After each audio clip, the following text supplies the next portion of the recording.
Abusia say asemabo. He says the president John Dramani Mahama. Hey, say 2024 obedi tro. Akufo Addo when it comes to the issue of LGBTQ plus bill na omoye hu dede. Say obedi tro betwa tro kese.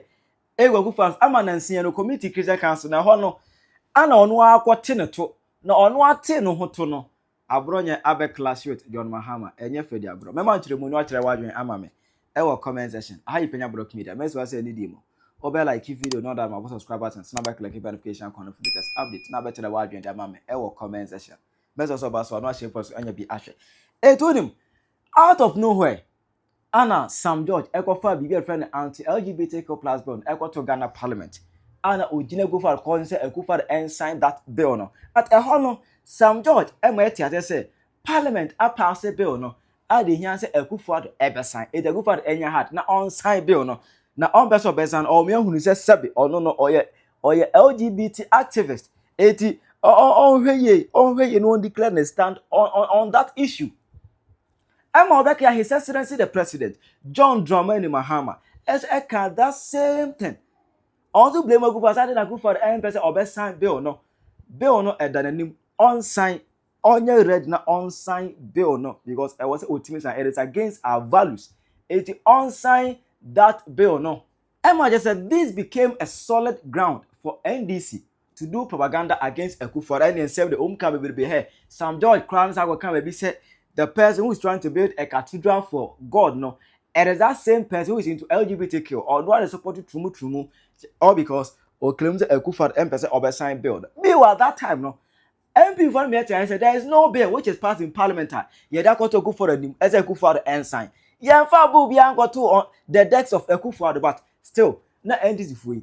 Or claim said, yeah, the bill na kotoku for the new years of the pen a no assign na abaya mera but Akufo Addo embassy obesan. I'm over the propaganda against Akufo Addo. You know how election is equal the vote turn out all because of LGBTQ plus bill no which is Akufo Addo embassy obesan. Then you fight against MPP in the 2024 general election. That was an about 3 days ago. And I said the president John Dramani Mahama or committee with the clergy.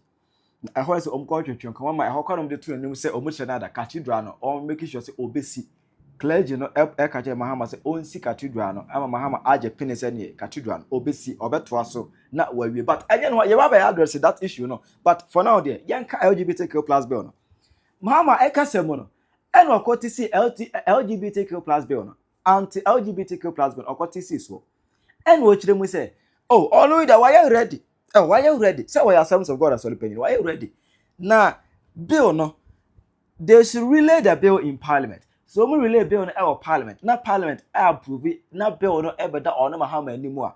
Or best sign na a hono and no to me say no bill. See, no bill was presented to Akufo Addo to sign in 2024. That the bill was never submitted to the president for assent. So it was not submitted and the president did not assent. And by the constitution, any bill that is not assented to by the president before the expiration of the life of parliament expires. And so it means that the bill has to be relayed in the House. The Speaker has given notice that he will allow it to be relayed. But if you want the position of my government, marriage is between man and woman.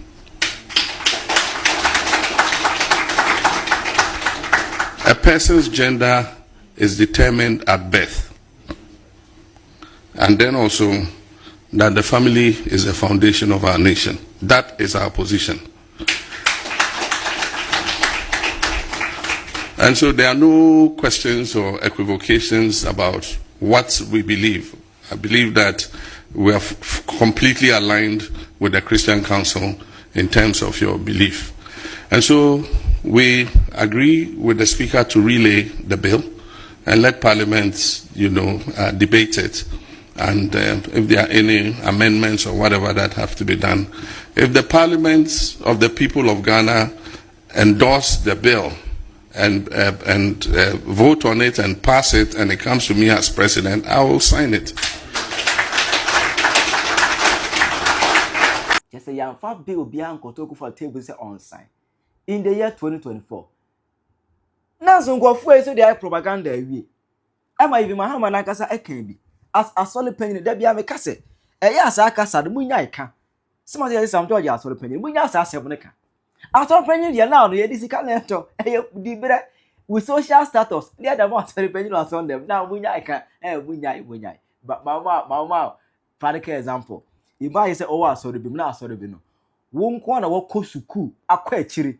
That asole no automatically oh ya day hey secretary ubenya adwumaye treasurer ubenya adwumaye e wo honomo ya dey go automatic so akọ school we chiri kakra hey next year here's a queen leader from kakra bi automatic church secretary oba be bi na because omo start training college school no oba ye onyama kwai ba or start onyama kwai ba be say ya start am na perch with church secretary no start AC how adwuma na esi ya ade automatic etia munyai kana wo ya asore panyin munya asasem ne ka munyai asore panyin ntwatro munyai asore panyin ntwatro entra sanyo da twa kroma bi ni munyai asasem ne ka mempese be TV ana we wo ya asore panyin wo cheche ya da munyai asasem ne ka masa munyai ka moya mo politics munyai asasem ne ka munyai ka no obi anya asore panyin munyai ka nyame wo den obi asasore panyin munyai ka sika munya sasem ne ka munya ika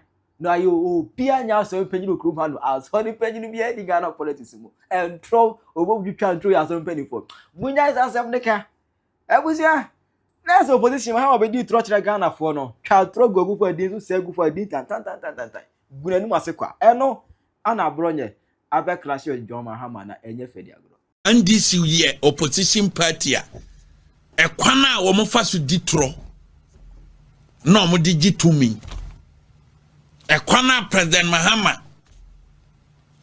any some clergy see 2024 attack ya odigu na nado so any MPP party no ema Ghana for Christian community no hun say eye na nado danko Akufo Addo aban ni MPP for NMPC ombe sign bill no na ne odi trauma Christopher ekoto abanman no wieye no enne Christian community ko no nkyanya asem okagu na nado so 2024 no enne President Mahama asesana no enso so ye Assemblies of God ni na Assemblies of God for na tete no said the bia no onye double standard. President Mahama so ye Assemblies of God ni na Assemblies of God for na tete no, that's what he's saying. Me ma Christopher ni asofofo a enne me yesi video no lie the entia me di ne video we mienu ba no ene say Christian council amoko President Mahama ho enora no me momahu ni o kan 2024 ema momu binu munya abufuo asofofo amowo ba bia momra evidence show no so na yemunti ana evidence show no ho asofofo amowo ba bia momra evidence show no so na yemunti ana evidence show no ho enunti na mobufu ya momu bebre ni ebeka se men konkoto aba men konkoto because eye na nado ni MPP na ansan ema yewura Bawumia ka kire mo se bibi sa ni ho na mo meme baba ye president ya no matter what be no meme sign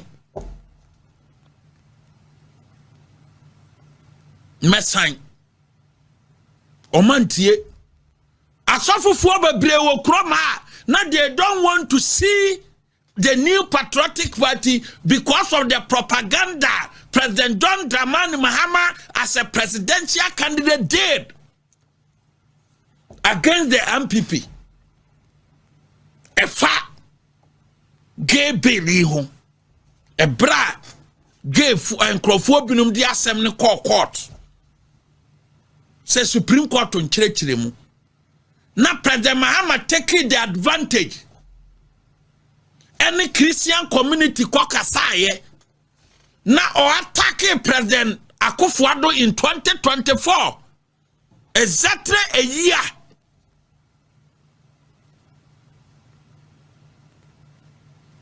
Any enorai and a Christian council for a Cocosiano. Na Christian council for me bought a video way 2024 at the Achiremo. Na mutia video na no wabisa who say near President Mahama Katra Munrano or no Korefuana. Ghana for a motion me be born video no 2024. Now their assessment. Number but 2025 for so Christian Council Ekon ho asema oka. Producer for 2025 Ebra President Mahama ni atofufo hia ye asema oka ye efa LGBTQ ho. Bo video no bia nhwe You see how you evidential 2024 video asema President Mahama kan Ebra no per se a Christopher to abamano. Na all your propaganda dear the new patriotic government using the LGBTQ. Produce a video no mango. My fathers and mothers in Christ. The current legal impasse created by the Akufo Addo Bawumia administration on the promotion of proper human sexual rights and Ghanaian Family Values Act, which was passed by Parliament, has set a dangerous precedence for our governance. The constitutional directives for action by the President are quite clear and need not have resulted in this stalemate. As I have publicly stated, I'm a proud member of the Assemblies of God Church, and my faith does not permit same-sex marriages or relationships. No. Thank you. My faith does not permit same-sex marriages or relationships, nor does it endorse human-animal relationships, or does it allow people to change their gender as they wish. This is a fundamental belief that I hold and is grounded in my faith.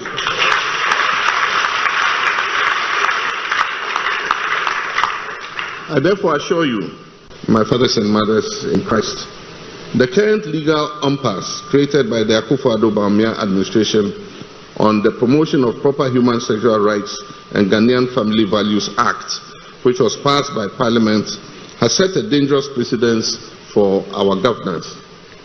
The constitutional directives for action by the President are quite clear and need not have resulted in this stalemate.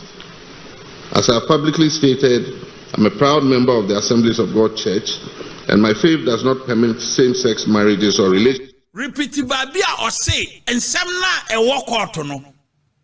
The legal impasse no. Akufo Addo Bawumia ne kreti ye na ho no na asem ni nyina Endorse human-animal relationships, or does it allow people to change? My fathers and mothers in Christ.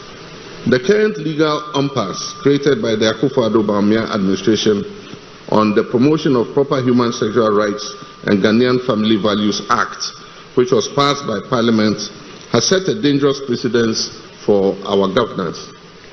The constitutional directives for action by the President are quite clear and need not have resulted in this stalemate. And now tie video na wakane pepe.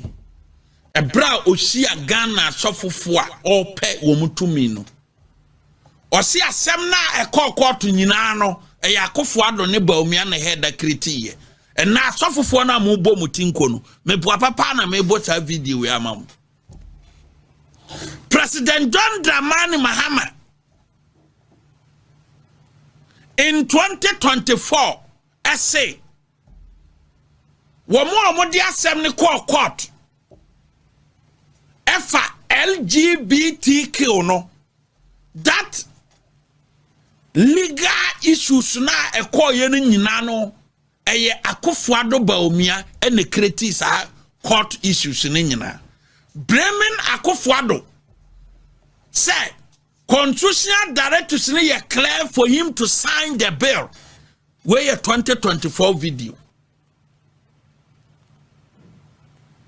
and then atofofo na mo bomu tinko no say President Mahama kasa 2024 no me the video we bremo say duru kwasie da na mo kanya me asema mon kasa 2024 mo sia President Mahama ne sa na okan President Mahama ma mo ti ase say ensem na akoko to nyina na Akufo Addo ne Bawumia ene head da kreti ye Bua papa na makofa video we yaba.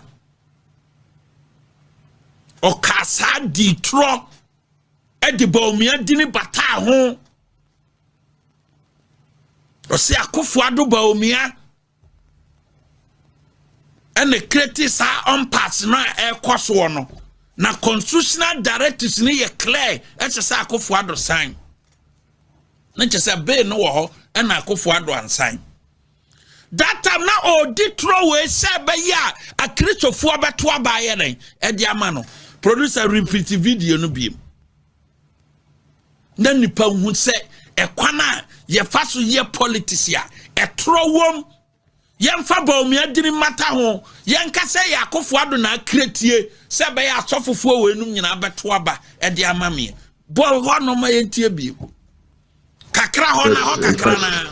The current legal impasse created by the Akufo Addo Bawumia administration on the Promotion of Proper Human Sexual Rights and Ghanaian Family Values Act, which was passed by Parliament, has set a dangerous precedent for our governance. The constitutional directives for action by the President are quite clear and need not have resulted in this stalemate. As I have publicly stated, where a 2024 video. Odi blame no Emma say Akufo Addo ne Bawumia na hye nkrofo bi achi ema omo akọ Supreme Court na president wo tumi oni Bawumia wo tumi say ye pass e be no ko mo sign waka de anya vote na wie because eno na Christopher ne party ena wa use ne psychology e de awe omo say mamenka bibi nto Bawumia ne Akufo Addo so na omunwu se me Mahama de me ba mente sa enti yemfa so bo no mo Akufo Addo ne Bawumia 2024 minya vote no wi a wo ba me ncha minim ne emeka o kan ya onya vote no wi ye no 2025 producer yentie ne enora ya o ka kire Christian Council for that the bill was never submitted to the president for assent. So it was not that the bill was never submitted to the president for assent. So it was not submitted and the president did not assent. And by the constitution, any bill that is not assented to by the president before the expiration of the life of parliament expires. And so it means that the bill has to be relayed in the House. The Speaker has given notice that he will allow it to be relayed. But if you want the position of my government, marriage is between man and woman. A person's that the bill was never submitted to the president for assent. So it was not submitted and the president did not assent. And by the constitution, any bill that is not assented to by the president before the expiration of the life of parliament. You see, Ghana for a Christopher Safari Mate 2024 video, and I'm a board, D Camboya. Echere mona or say, Nurse se Akufo Addo ne Bawumia. Constitutional directives ni ye clear se bill na ya pass ye no. Ete se ko sign. No mo na hyase man nkrofo bi di asem ne court. O di trogu omo so. We di tro no ma Christopher Boafu Bawumia because that na Bawumia na ekwa abato.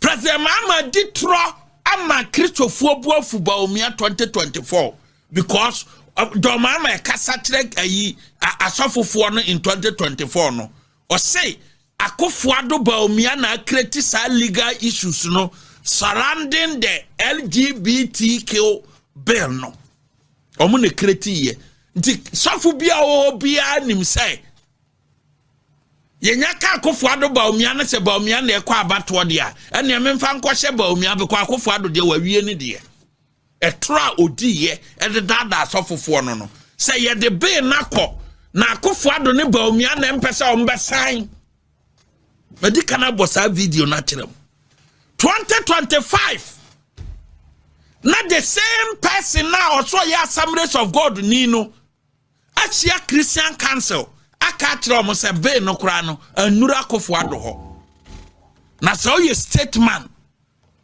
Uye panyina ubu ho. Na aba 20. Utimi di good sitting president so. Na ko abeda na ko yo eni tro kaswa. If President Mahama as a presidential candidate, etimi di tro say legal unpass na ekwaso fa LGBTQ no nyina no was created by Nanado and Bawumia government dia enye nokore. Ebede na kaswa ampi na koyo eni tro ono dia satro bebria wadie na doso. Tro wadie bebri. Because if president in 2024 to me ope editrogu Nanado Bawumia so say ya de be na kono mo na nsan because mo na create legal unpass ama yentimi sana constitutional directives ni ye clear dia enura Christian council for kono ho no o se be na nuru Akufo Addo ho na ye hwese ko be yusu sa opportunity no e dia pa Akufo Addo Bawumia achew asema okai edia na ogina so 2024 edia kizu Akufo Addo Bawumia say woman na create sa legal unpass na ekoso no na 2025 wasesa wa no all the NDC communicators eka se be no ye de akwa Akufo Addo and on person mbasign so they should vote against Bawumia. President Mahama say 2024 or see the bay no ako na Akufo Addo ni Bawumia na mpesa mbasign into omuntu abantia Bawumia 2025 was a bay na nko Akufo Addo ho wugina ho timi bie wa no kase we Assemblies of God ni na den na panyinu wudi tro say ya e den na wo ka kire nkora nketwa panyinu wudi tro say ya egu nua so a eneje obi wo so obi be di tro so nti wo be criminalize niema ene wo susu ahun say tro wudi ye de gi tumi no obi be di bia go so nti no be ye wo be make it TikTok fo nyina no wo si hate speech nyina wo be chichi o magum video no lie you accuse Akufo Addo and Bawumia so o man sign be no mo na create sa legal unpass no ene wo se be no kura nuru ho esu yenya binum o mo koyo mo bo mo nsam because it's word for them. It's good to say obi be gina so aditro because the party na ba ye ditro na ye ditumi kura na e yes of be there. And now sofofo amukọ 2024 ye akizu Akufo Addo Bawumia so mpese ombesan no asa video no anema bomo matie no na mumu binum di ye preaching wo masori da mu no enne enye sa na tie nti dia na mo ka kire Bawumia dia na mo ka kire MPP dia na mo ka kire Nanado Danko Akufo Addo Nanado Danko Akufo Addo a Christian community who ni say oye nipa bonini mo mpese mo be hu nanim because ye de bill akwakoto nanim a one sign no Ghana Christopher hu say Nanado ye nipa bonini because ye de bill akwakoto nanim mpese o sign ni nyina ye do Mahama na de sa message ni to dwa in 2024 onya to mi wie ye no 2025 or say the bill never got to Akufo Addo office. But you accuse Akufo Addo and Bawumia. Yes, African politics. Mama yati asiye ni ebeye ni ye. Chira waje mame ewo comment section. Ayi Penyah Media. Akra.